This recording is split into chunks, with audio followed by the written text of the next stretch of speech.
Hi there, grade 8 natural science students. I hope you had a fantastic year with me this year. And if you weren't in my class, it's not a problem. I hope you learned a little bit more with my YouTube lessons. Now, this video is made specifically for you guys that are getting ready for your final exam for grade 8. And I hope it's going to help you a little bit.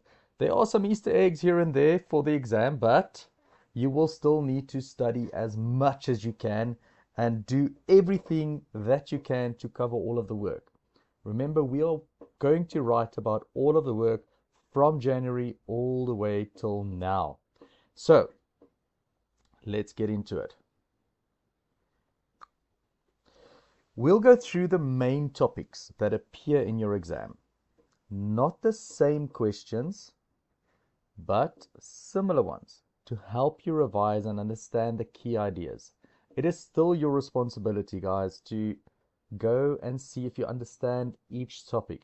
I've made the topics in this way, so they'll appear like this, like circuits and electricity, and then after that we'll explain some of it, and it will continue every time. So let's jump into it. Let's start with circuits and electricity. You need to be able to draw and analyze simple circuit diagrams. But very important, you need to look at the correct symbols for cells, your light bulbs, your resistors, your switches. You need to be able to analyze a circuit and see what is wrong with it, why won't it work, what can you do to fix it. When I mean make it work, a light bulb needs to be able to light up. So understand each component of that circuit. Okay, then also you must be able to explain how current flows and why the circuit must be closed. You need to be able to demonstrate the difference between a series and a parallel circuit using 2 or more light bulbs. And here's a quick tip. If one light bulb in a parallel circuit burns out, the others will stay on. And I'm going to go to the next slide to explain it to you. And then a mini question for yourself that we'll handle at the end of this topic. If each cell is 1.5 volt and you connect 2 in series, what's the total voltage? So let's first have a look at what I meant with what you should be drawing and what you should not be drawing. So here you can see this is a simple electric circuit. You've got one cell, you can see the battery, né? So positive side, which one is that again? Remember the long guy, he's positive, and this short guy, he's quite grumpy and negative about the fact that he's short. And then this is the correct symbol for a light bulb. This is an open switch. Get what I'm saying? It's open. This circuit will not work unless that's a closed switch. This is the FET simulation picture and then symbols, but we are not utilizing all of the symbols in the FET simulation. Let me just move my camera a little bit. We are not using that. Guys, this light bulb, please, I do not want you to draw this in the exam for me. Rather, draw that one. Go and have a look and check out what a resistor symbol looks like as well. Then the difference between series and parallel circuits. On the left hand side, you can see this is series. Everything is behind one another. You have your battery or cells, starts there at the positive end, goes through a switch, first light bulb, second light bulb, and then back again. So it's a closed circuit. You can see series circuit is made by connecting the end of one device to the beginning of another device. And then when we compare it to that of a parallel circuit, in a parallel circuit, the same terminals of both services or devices are connected together. So let's have a look. Starts here, goes through our switch. Technically, this switch is still in series. Then, when we get to the light bulbs, it splits. Half of it goes that way, half of it goes this way. Very important. Afterwards, it needs to connect again to flow back to our power source. Now, voltmeters are always connected across your cells. Remember that. Let's move on. For your mini question, I said to you, if 1.5 volt plus another 1.5 volt is in a circuit, how much will we get? It is obviously 3 volts. That is because in a series circuit, the total voltage is the sum of the individual voltages of each cells put together. Hope that makes sense. Right, our next topic is photosynthesis and cellular respiration. So you will need to evaluate, look at, be able to draw, label anything with regards to a leaf. Obviously, guys, we are talking about photosynthesis. Need to be able to understand what mitochondria is. So go and do a little bit of research about that. There's just one tiny question about it, but it's not going to count that much. But if you want to score well for this exam, go and read up a little bit about that. So you need to look at these two different equations. The first one, photosynthesis. You need to understand carbon dioxide from the air plus water plus radiant energy or sunlight gives me glucose and oxygen. Glucose is stored in plants as a reserve called starch. Does that make sense? So when I get carbon dioxide and I get water and sunlight or radiant energy from above, a plant will utilize all 3 of these things and give us 2 products. First product is glucose and the second product is oxygen that we can breathe in. Now it's almost the same. It's almost as if you just flip the switch around. So cellular respiration, on the other hand, is when I take glucose and I take oxygen and I utilize a little bit of energy. In this case, with humans, it will be ATP energy, and it's going to give you carbon dioxide and water. A very easy way to understand that is think about us as humans.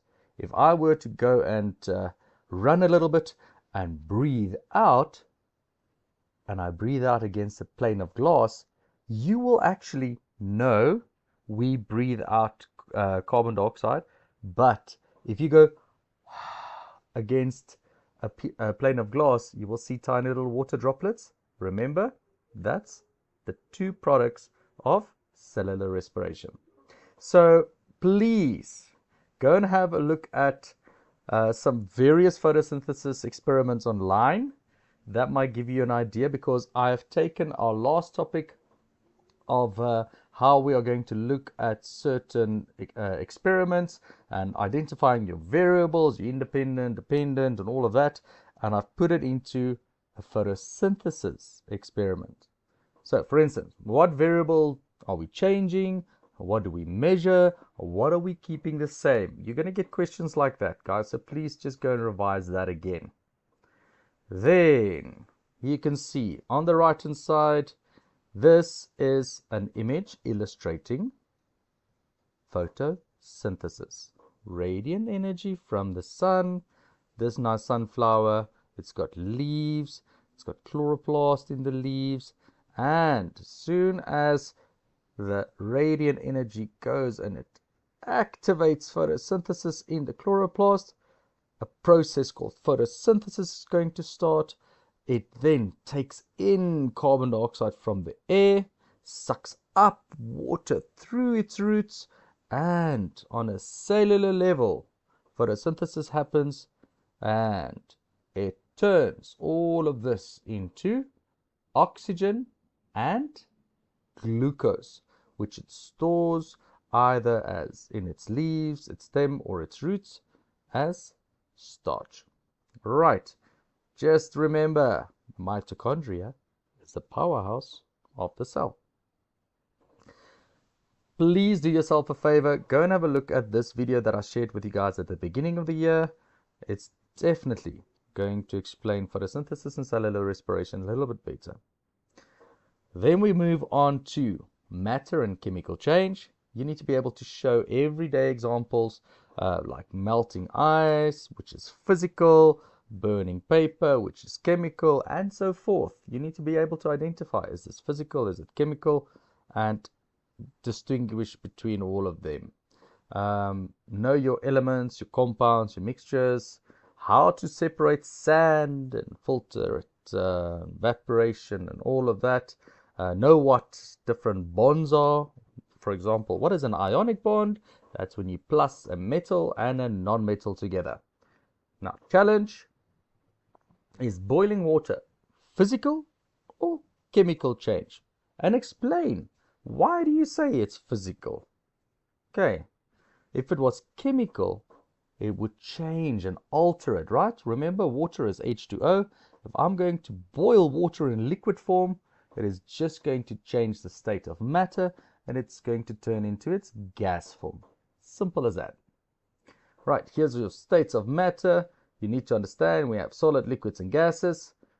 Solid, it's got a definite shape. Liquid, not a definite shape. Gas is no definite shape at all and takes shape of all of the containers it's in. Volume with a solid, definite volume. Liquid, a definite volume, and a gas, not a definite volume. This is the particular arrangements, particle motion, vibrating, all of this. Very easy and nice to go and look at. Here's what you've done in grade 7. Can you guys remember it? How to separate sand, salt, water from one another. Very, very simple. Have a look at this picture. Think a little bit out of the box. And yeah, look for a question in the exam that might be similar to this. We're moving on. Astronomy and visible light. I'm somehow going to do 2 different topics in the same time now. You need to be able to differentiate between what is meant with the Earth's rotation and what is meant with the revolution of the Earth around the Sun. Okay, what's the differences between the two? One is the change of day to night. One is a change of seasons and years. Ne? Then, name 2 gas giants. Do you know what a gas giant is? Later on, we're going to have a look quickly at prism and dispersion of light. Roy G. Biff, can you understand what that means again? And then also why a blue object looks black in red light, or red, and all of that. I'll explain it now. You'll see what I mean now. So first of all, let's have a look on the left hand side. Rotation. A rotation is 24 hours in 1 day. So when I look at the distance from the sun to the earth, remember that's 1 AU, astronomical units. It's 150 million kilometers, this distance here. So sun rotates around its own axis, and that is the difference between day and night. When I look at this picture over here, this is now a revolution. Takes 365 days or 1 year.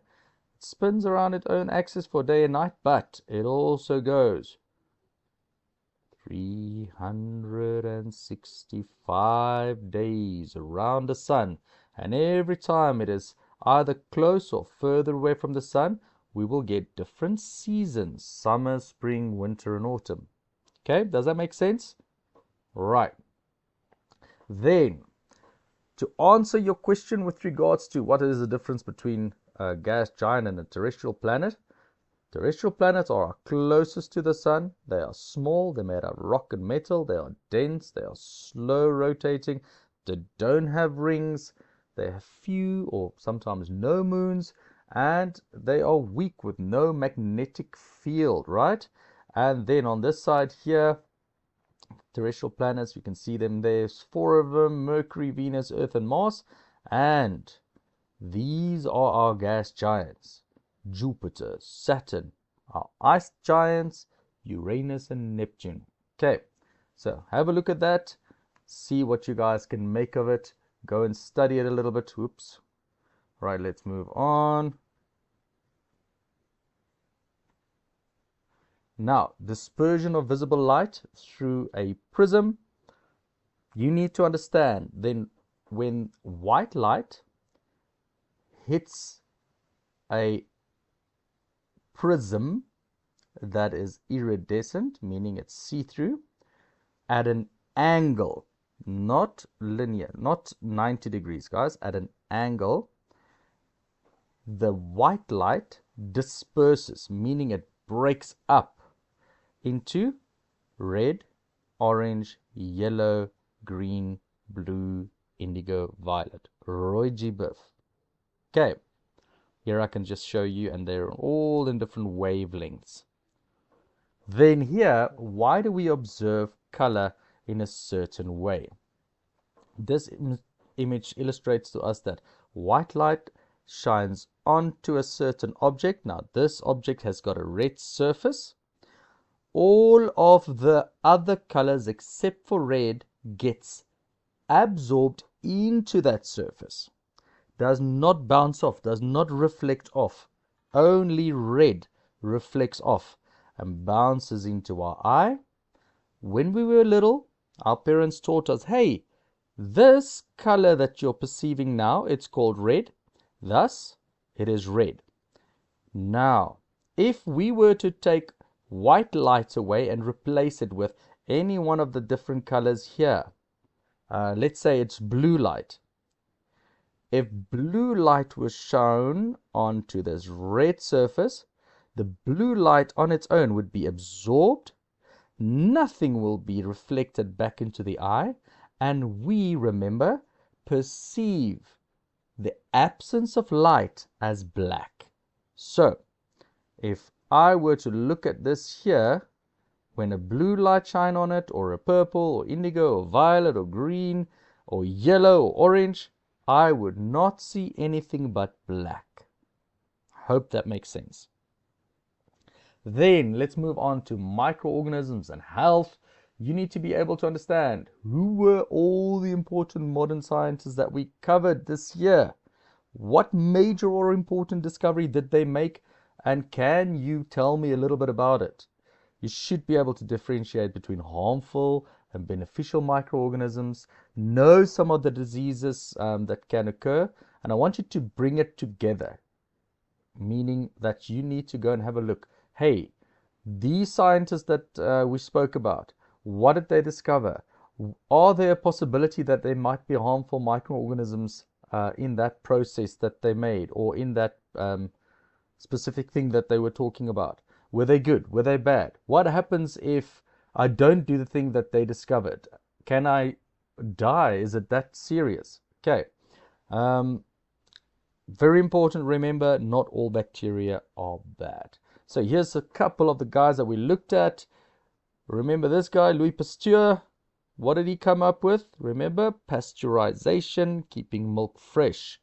Top right, remember this guy, Alexander Fleming. He went on a business trip and he left out a petri dish with some mold in there. And what he discovered was that the mold actually killed the bacteria. And they first named it mold juice, and then they made penicillin from that. And then the bottom guy here is Robert Brown. He came up with the theory of the Brownian motion. Okay, please go and look at all three of these scientists and the discoveries. Then we're looking at endangered species and conservation. I am going to give you a short passage to read. Read through it quickly because your questions are going to be from that passage. You should be able to name all the critically endangered animals that we spoke about in class this year. Go through your slides again, go and check them up again.